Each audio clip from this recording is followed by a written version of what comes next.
shirkan maanta lagu soo gabagabeeyay magaalada Muqdisho oo looga hadlayay aayaha dhalinyarada Soomaaliyeed ayaa ahaa mid intiisa badan looga hadlayay hanaanka ugu wanaagsan ee dhalinyarada lagu gacansiin karo shaqasiinta iyadoo ay jiraan dhalinyaro fara badan oo shaqo la'aan haysata kuwa oo soo dhameeyay heerarka sare ee waxbarashada waxaana sidoo kale shirkan looga hadlay qaabka ay dhalinyaradu uga qayb qaadan karaan nabadda iyo horumarka dalka waxaana intiisa badan shirkan oo heerar kala duwan soo maray ka soo qayb galay xildhibaano ka tirsan baarlamaanka Soomaaliya wasiir ka socday wasaaradda dhalinyarada wasaaradda kalluumeysiga Soomaaliya iyo wasaaradda beeraha kuwaas oo intooda badan kulamo gaar ah la qaadanayay mas'uuliyiin ka socotay wadamada taageerada Soomaaliya waxaana sidoo kale kulanka inta uu socday lagu soo hadal qaaday in xilligan ayna wanaagsaneyn in dalka ay ka tahriibaan dhalinyarada isla markaana dibadaha ay u cararaan ayna ka wanaagsan tahay wadankooda inay joogaan iyagoo tilmaamay in shirkan intiisa badan lagu gorfeeyay arrimaha dhalinyarada taana ay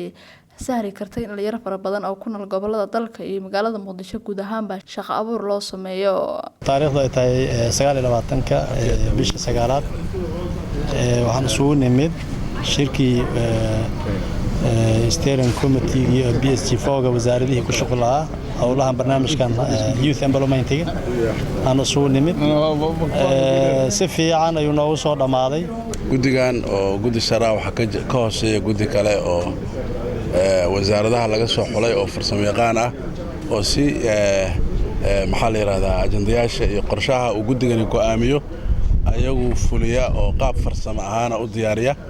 marka wuxuu soo gaaray runtii maanta in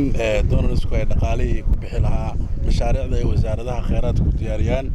iyo wax soo saarka dalka ay diyaariyeen loogu abuurayo dhalinyarada Soomaaliyeed waxaan u nimid shir hore u soo socday wax badan laga soo shaqeynayay oo ku saabsanaa shaqasiinta dhalinyarada maanta wuxuu ahaa kii kunaanadkiisii aan dhaho oo heer wasiir ah hore loogu soo shaqeynayay waxaana la isku afgartay in maanta ilaa iyo 4,000 oo dhalinyaro ah la shaqaaleysiiyo inta badan dhalinyarada Soomaaliyeed ayaa dalka qaab tahriib ahaan uga baxa kuwaas oo la kulma dhibaatooyin aad u badan inta ay ku guda jiraan tahriibkooda dhinaca kale waxaa jirta dhalinyaro kale oo iyaguna shaqooyin aan ka helin dalka kuwa oo isaga hayaama iyagoo ku andacoonaya in dawladda Soomaaliya aysan fursado siinin Kawsar Cabdiraxmaan Cilmi Faray Hon Cable TV Muqdisho.